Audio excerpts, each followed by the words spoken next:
You can see here that Manila NU going for size immediately, inserting Isa Gaye and Matt Salem in together, along with Cinco Mosqueda and Senining, while for Malolos Mighty Bulsu, Don, noticeably absent are their veterans here.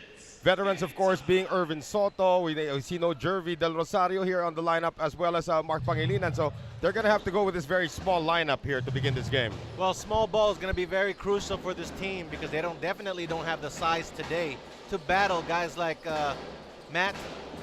Isa Gaye. Yeah. And that's an immediate result on the defense there coming from Manila NU MFT. Cinco getting it around now. Chino Mosqueda looking inside, looking for Isa Gaye. They work it around to Senining.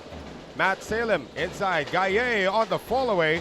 That is off, but if this kid can develop that, he's going to be a very dangerous player. Definitely. He's very versatile. He's very athletic. And right there, you can see he plays both ends of the court. On one side, he blocked the shot, and he ran down on the offensive side, and is very busy moving around, just try to get open. Remember that Isa Gaye actually set the league record for most block shots in the game. He had 8 in the opener. That was all in one quarter, too. That's a scary stat right there. Turnover once again forced by Manila NU MFT. And on the hang time move, heading to the free throw line for 2. You know one thing Malolos is battling today is fatigue and sluggishness. You're right. Coming over to the venue, and we all know that there's a convention going on town, a political convention, and it has the MMDA has rerouted some of the streets, so it took them a long time to get here. So that's what they're going to battle now, and let's see if they can do it in this game. Well, of course, Malolos Mighty Bulls, who came all the way from Malolos, they arrived here, Don, about 20 minutes before game time. So, I mean, talk about that as a player. I don't know if that's ever happened to you, but that's got to be pretty tough for the team. It is. It's pretty tough, especially if you're in a bus for a long time and you're just sitting there. It's time-consuming. At the same time, your energy gets drained in traffic. Right. And it is pretty humid here in the venue as well. As they move it around, three-pointer on its way. That one is a miss for Malolos. Into the front court now, Senining. He has the first point of the game from the line. Cinco moves it around. Senining setting the table once again, being bumped here by Paul de la Cruz. Senining, shot clock now at 10. Finally finds Gaye. And that pass is broken up, recovered. Senining on the drive. That is way short though. Balagtas gets it from Malolos Mighty Bulsu. De la Cruz pushing it up now. Time down to 8 minutes and 14 remaining here in our opening period. Still no field goal for both teams. Dominic Fajardo changes that with a three-point bank shot. Oh, you talk about sluggishness. He's showing right there that he is not sluggish at all. Well, Dominic Fajardo, the leading scorer of the team, actually not known for his outside shooting. Matt Salem tries to get it back but can't get it done. Dominic Fajardo is more known as a slasher. And a bump at midcourt. They're calling this an offensive foul against Paul de la Cruz. Oh, that's a tough call, but that's what you get when you move your feet. You get the defensive call, charging. So that is going to be a turnover once again against the Bulacan squad, the Malolos Mighty Bulsu squad. Take a look at our matchup with Isa Gaye and number 10 of Malolos, Elizar Pagia. Yeah, Pagia is going to have his hands full here. Pagia is about 6'4". That's already pretty tall, but, you know, Isa Gaye 6'9". Yeah, Pagia is also much more heftier than Gaye. That's right. And he's using his strength. He's using his upper body and his lower body to push Isa Gaye out. And you know try to out-muscle him. One of the nice things about this league as well, being amateur, regional, and grassroots, is you get these young kids coming in, getting developed, getting so much experience points going up against the veterans like, as you mentioned, Pagia. Gaye on the attack. Cinco breaks the sound barrier, but Fajardo is there. Follow-up is good for Mosqueda, and there will be a foul. That's just poor boxing out on the transition defense there coming from Balagtas. There's a turnover by Ernest Reyes on one side, and NU capitalizing on the fast break. They got the numbers. Easy call and one play. If you're Joey Guanyo right now coaching the Team B of the National University, you're 4-1 in the league. You must be very proud of your boys. Definitely. And anytime you're in that situation, you know, your boys are coming through for you. Yeah. Your boys are performing. You know, it's a great sight to see.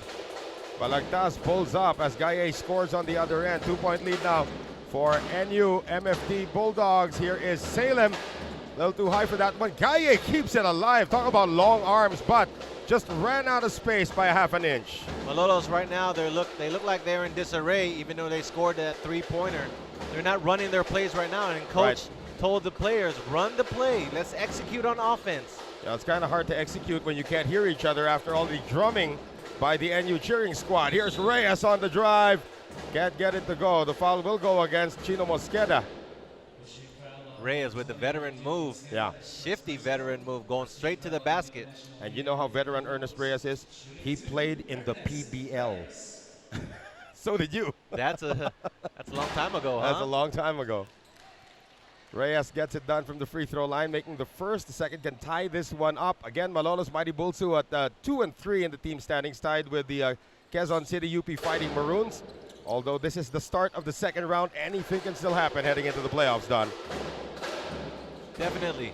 I think in the second half, teams are going to start to adjust to what you're going to be doing. And then when they start adjusting, you gotta keep improving as a team. You gotta find ways to score, to defend.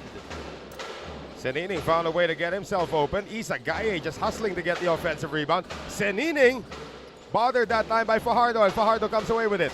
Dominic now leading a 4-on-3. Dominic takes it himself. Gaye is there, but Ernest Reyes gets the follow-up. Ernest Reyes never gave up on that play. He saw the trail. He was a trailer there, and he saw Isa Gaye go up for that block, and he's there for the cleanup. Cinco over to Gaye on the pull-up, gets hammered, and Reyes will be called for the foul. If there's one thing about Ernest Reyes, he has to stay away from foul trouble. He's their most valuable asset inside in this game. That is correct. Yeah. They need him on the floor more than anything, not on the bench. We will take a break from the action right now with 5:56 remaining in the first period. Malolos up by 2. We'll be right back. And our hard-working commissioner in front of the electric fan, of course, taking in the action as we invite everybody to follow us on Twitter at FBA Connect. And, of course, you can get all the latest from the only regional grassroots amateur league in the Philippines. This is the Filsports Basketball Association. We are Noel Zarate alongside Don Aliado as Isa Gaye showing the touch from the free throw line as well.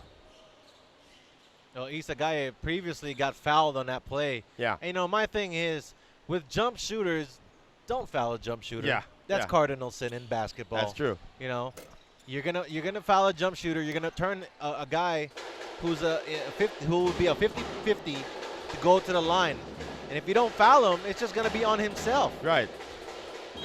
But sometimes it's easier said than done for pursuing defenses. I mean, in your day, I'm sure if you see somebody shooting in front of you, you know, especially if it's not your man, you got to pick him up. That's pretty hard not to do. There's a right way to challenge a shot, and there's a wrong way.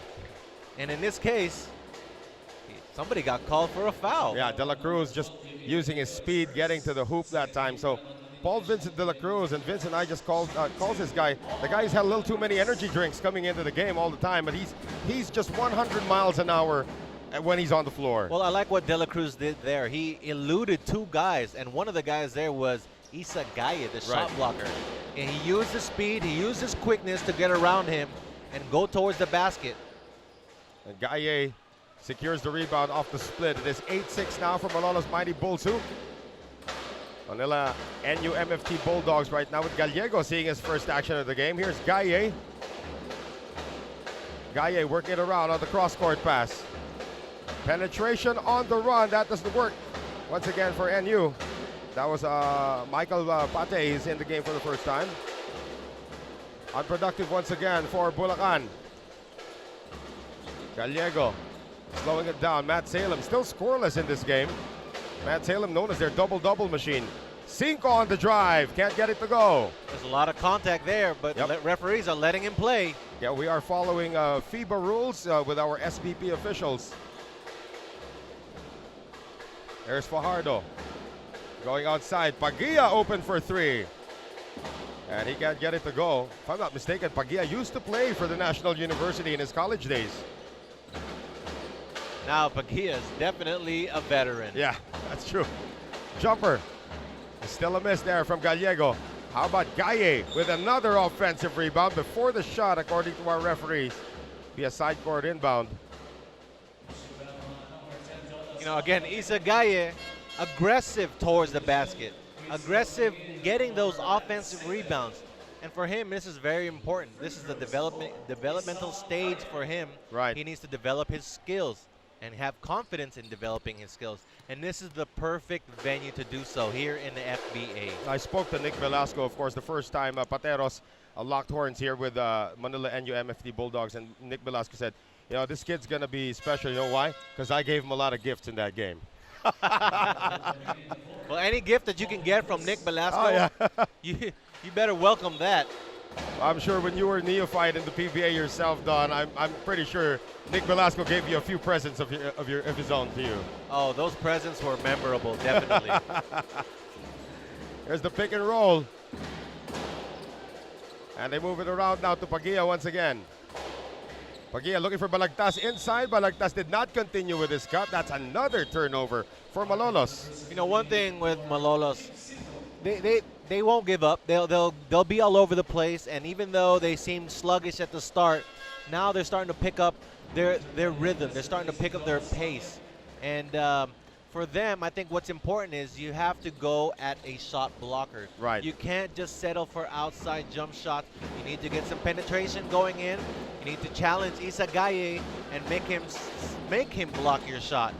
Isagaye setting the pick right now as NU is on offense. Gallego inside, Gaye hook shot. And Joey Guanyo was talking to me about that hook shot earlier. He made Isagaye watch videos of Kareem Abdul-Jabbar. Prior to that, he had never heard of what Kareem Abdul-Jabbar could do with the ball.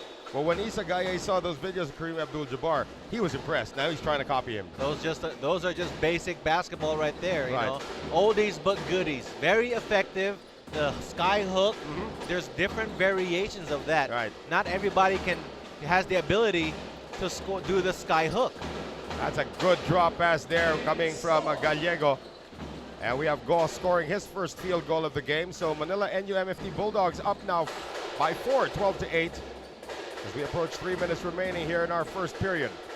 Ernest Reyes on the drive. Reyes scoops it in. Difficult shot. Exactly, and that's how you attack NU Bulldogs. You attack their main guy, which is Isagaye.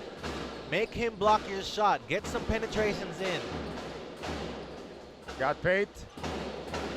Going outside to Gallego. A lot of movement here, but away from the ball. Richard Barrientes will be called for the foul, and Malolos in the penalty. So this is going to be a field day for Isagaye from the free throw line. Isagaye just got position on the inside and was able to seal his man. Able to draw the foul. With 2 minutes and 59 remaining in our first period, we have a timeout on the floor. A 2-point lead for the Manila NU MFT Bulldogs over Malolos. We'll be right back. 2 free throws now for Isagaye as he extends this lead now to 3 points for the Manila NU MFT Bulldogs. We'd like to invite everybody to like us on Facebook, Filsports Basketball Association League. Like us on Facebook, and you can join in the conversation that's ongoing there. As 2 free throws drop for the Senegalese player. We have a special treat today. Matt Aquino just checked in to the scorer's table. Matt Aquino, of course, the son of Marlo Aquino. Let's see if he's as any good as his father. Here's Pate losing his balance, and that ball will go out of bounds. And here comes Matt Aquino.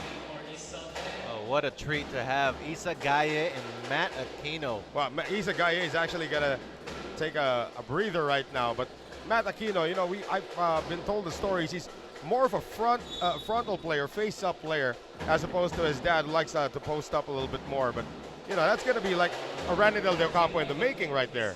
Well, we hope so. I mean, definitely he's in a developmental stage, and this is very crucial for him to have confidence. We have a timeout here called by Malolos, but we're going to stick with you on the air. Manila up by 4 points right now. Manila NU MFT Bulldogs 14, Malolos Mighty Bulsu 10.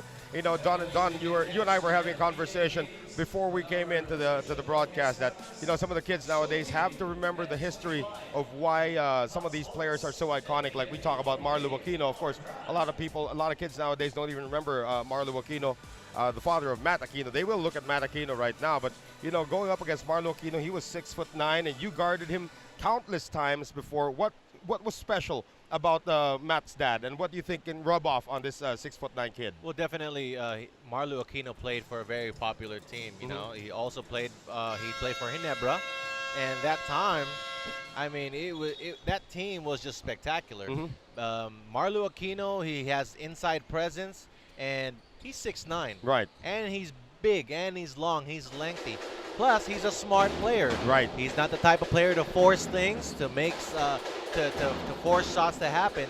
He'll just sit there, wait for his time, and when he gets it, he takes full advantage of it. Well, let's see if Matt Aquino can get any of those qualities, as he failed to stop Balagtas that time. Oh, this is a great fast break now for the NUMFT Bulldogs. What a great pass. Number 12. That's Gallego. Gallego. Very shifty and very tall point guard. Over to his teammate, open teammate underneath the basket. Right. Michael Pate. I don't know if it's Michael Pate or Michael Pate. We gotta make sure about that. We don't want his ancestors to come and come down on us. We have Richard Barrientes checking in. He's a natural power forward, but forced to play center today because of the absence of the guys like we mentioned. Irvin Soto, Jervy Del Rosario are not with the team today. So Barrientes splits his free throws. Malolos doing what they can to match the size of the NU Bulldogs. De La Cruz asking for the ball from Gallego, but they will go to Pate. Let's call him Pate for now. Aquino with a pass, extra pass. De La Cruz, good ball movement, but no basket that time for NU. In the open court, here's Del De Leon seeing his first action. Great defense there. That's what Aquino can bring to the floor. Just like his dad. Yep. He does the same thing. And inside, that leads to a fast break basket coming from Go. You know, NU is doing a spectacular job of taking advantage of the sluggishness of Malolos. Right. Bulacan. And what they're doing is they're causing turnovers. They're running. They're running on them. They're getting a lot of fast break points. Easy baskets. Right. Matt Aquino asking for the ball in the post. Aquino working against Barrientes. Tries to go out to De La Cruz. That pass is broken up. Here's Pate going cross court. Gallego from the elbow. Good ball movement again, but they get the offensive rebound. Good tap out there by number 19. Kings go. Yeah. And also Matt Aquino there got a piece of the ball, keep the ball alive. Here's De La Cruz on the drive, and De La Cruz gets to the free throw line. A little shaken up after that collision. You're talking about, what, 18, 19-year-old kids. Kids. Yeah. You know, trying to find their place in the basketball world. I'm telling you, Don, I was telling you this earlier. You know you've been in the sportscasting industry too long. It's when you were broadcasting Matt Aquino's dad when he was still an amateur. Oh, wow. Well, I played against his You dad. played against him, yeah. And now I'm broadcasting his son. That's right. Think about it when Kiefer Ravena turns pro next year. That's going to be 2 generations of Ravenas you're going to cover. Right. And here's De La Cruz making 2 free throws. So 20-13, a 7-point lead. This is the biggest in the game now for the Manila NUMFT Bulldogs as we come down on 22 seconds remaining. Spin move by De Leon. Barrientes drops it off. Barrientes still with it. Barrientes puts it up. Difficult shot. And the last shot will now belong to the NUMFT Bulldogs with 6 seconds to go here in the first period. Turning the corner, Gallego. Again, Malolos not being able to react defensively. Getting a lot of penetration on the inside, and NU NMF Bulldogs taking advantage of everything that they can. Right, it is done. A 9-point lead now for the Manila NUMFT Bulldogs at the end of the first period. So many highlights to share with you. How about Cinco missing there, but a good trail job by his teammate Chino Mosqueda. And Isa Gaye just using his length to get things done in the first period. Isa Gaye definitely using his length, using his athletic ability to tower over everybody, to be a presence on defense. And it is a 9-point lead, 22-13. Manila up over Malolos. We'll be right back for the second period.